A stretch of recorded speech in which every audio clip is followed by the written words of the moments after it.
Donc voici une petite série de quelques vidéos qui permettent de refaire du recaillage à l'ancienne. Donc on en voit ici entre les grosses pierres qui sont là et les petites pierres qui ont été mises à l'époque.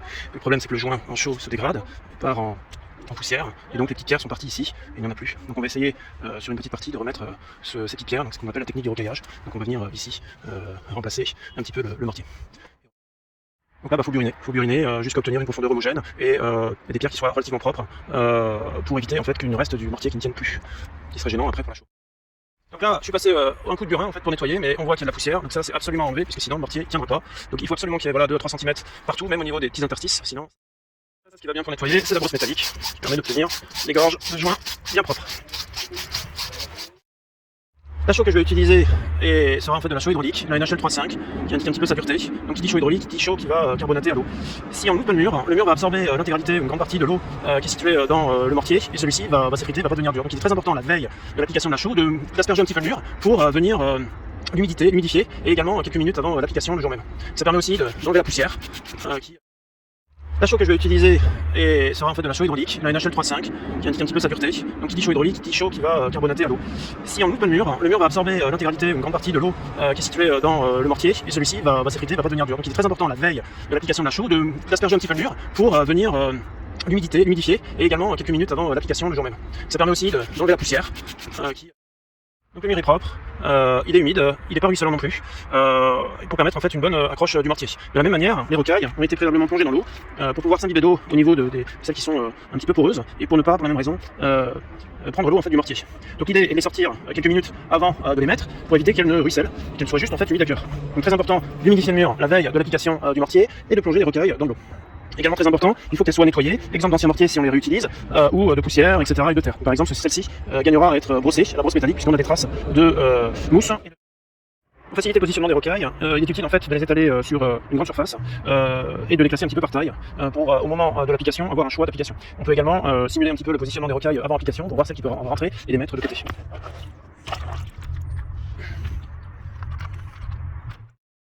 Donc pour préparer le mortier de chaux, il faut que les supports soient propres, qu'il n'y ait pas de traces de plâtre comme ici, de ciment ou autre, qui pourrait perturber la prise du liant.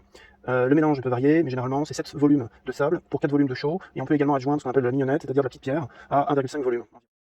Là, maintenant la pierre est propre et nette, il y a encore quelques traces de mousse effacées, et c'est un avantage car en frottant en fait les pierres on s'aperçoit qu'on peut récupérer de l'eau colorée, et également pour certaines pierres nous pouvons les broyer pour obtenir en fait un colorant naturel qui va permettre de colorer un petit peu la chaux, puisqu'en fait celle-ci est très blanche, et on voit que la chaux d'origine en fait avec le siècle qui est passé a pris une certaine teinte, un petit peu crème, que l'on va pouvoir retrouver ou au moins s'en approcher.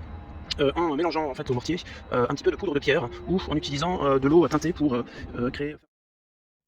Donc il n'y a pas de mystère, pour obtenir la bonne couleur, il faut faire des essais.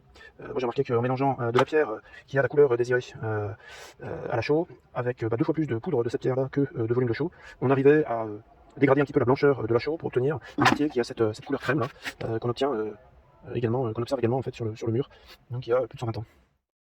Donc voilà, la poudre de pierre, je vais rajouter dans le mélange. Et il est également possible, j'en ai rajouté un petit peu, de rajouter des pigments naturels pour un petit peu foncer la chaux, éviter cet aspect neuf.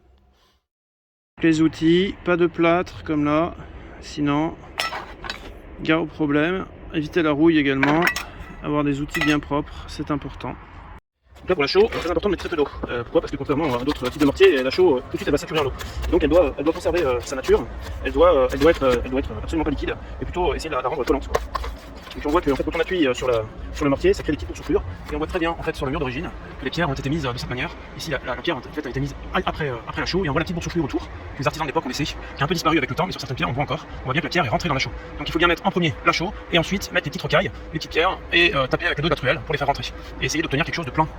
Les pierres ne doivent pas apparaître d'une manière prononcée par rapport au reste du mur. On doit être sur quelque chose de relativement plein.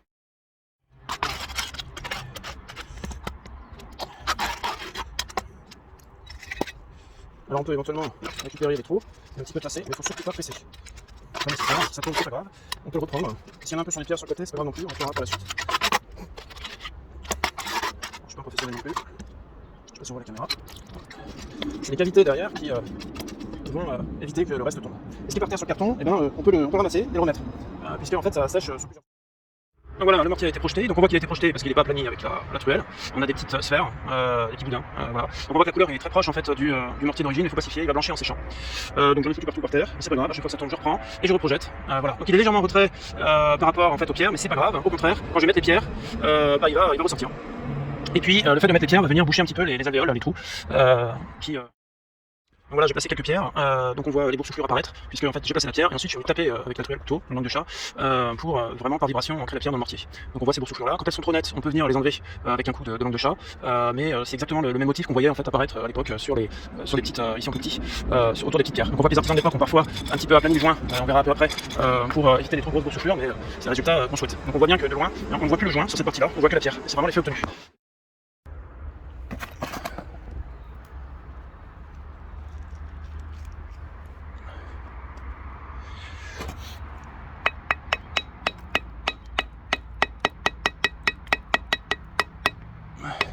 Là, on voit les boursouflures, le joint ressortir légèrement.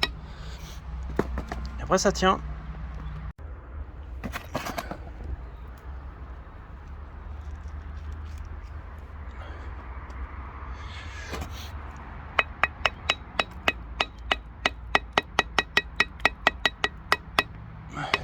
Là, on voit les boursouflures, le joint ressortir légèrement. Et après ça tient.